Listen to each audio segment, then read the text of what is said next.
rampant speculation based on some dude on Twitter or whatever is probably not the best idea when it comes up to stuff like this. Welcome back to Jimmy's Toys and Games. I'm Jimmy. Today we're going to talk a little bit about that new Nintendo Direct. There was a lot of RPGs, a lot of farming sims. There's only a couple things I really want to talk about. The first thing I guess we'll jump into is Nintendo 64. Coming in 2022, there will be Pilot Wing 64, Mario Party 1 and 2, and then in 2023, Mario Party 3, Pokemon Stadium 1 and 2, 1080 Snowboarding, and Excitebike 64, and at some point, they didn't say specifically, GoldenEye with online play. And I've been looking forward to the GoldenEye. There's been rumors about this all year, really, and I think it was delayed due to some of the things that happened with Ukraine and Russia. And also, that will be coming to Game Pass, but I assume Game Passes will be the remastered version that was kind of leaked online a few years back. So that's kind of exciting if you like those old Nintendo 64 games. I did sign up for that expansion pack. I really haven't used it a lot.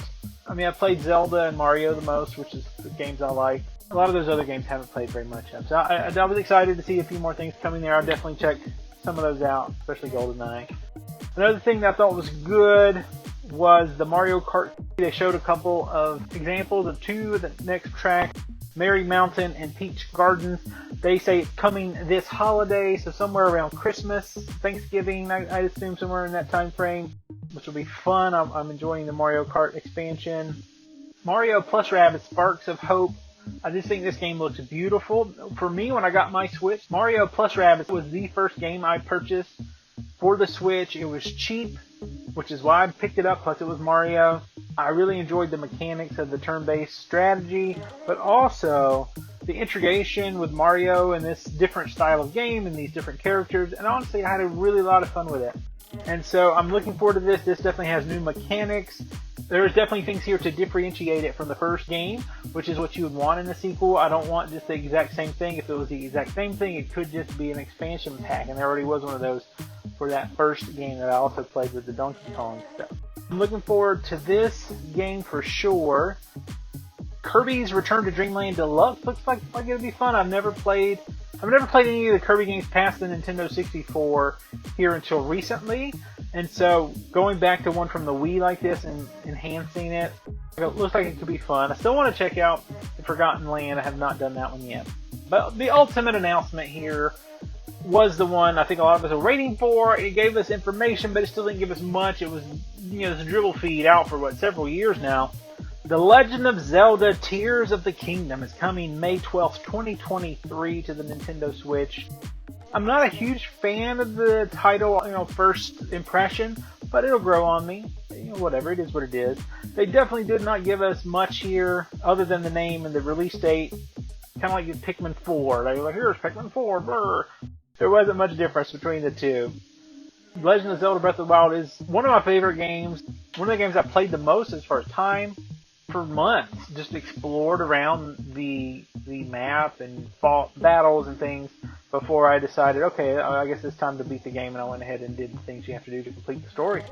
Looking forward to this game. Don't really know much about anything, really. I mean, we've seen a couple of little teasers now. This is the third one, I guess, that I can think of off the top of my head, and so, at least in theory, that should be my game of the year next year. I love the Legend of Zelda gameplay styles that have evolved over the years. I like the classic ones, I like the modern ones, and so I'll be talking about a quote-unquote Legend of Zelda clone here in the near future on the channel. And, there's a lot of other things people were rumored of, this is going to happen, this is going to happen, that's going to happen, and those things didn't happen, and that's okay. But I think with everything in entertainment these days, I think people build up in their mind these epic, grand things that they want, and then when those epic, grand things don't happen, they're disappointed with what they get. And I think that happened to me with Star Wars in particular, those sequel movies. I had all these ideas, all these theories, a film theory, and it just wasn't what I wanted. And so, because it didn't meet my expectations, I wasn't as happy with it as I might have been had I not had the theories and the expectations. So anyway, people were going crazy of all the things that were supposedly coming out, and maybe some of those will at some point, but rampant speculation based on some dude on Twitter or whatever is probably not the best idea when it comes up to stuff like this.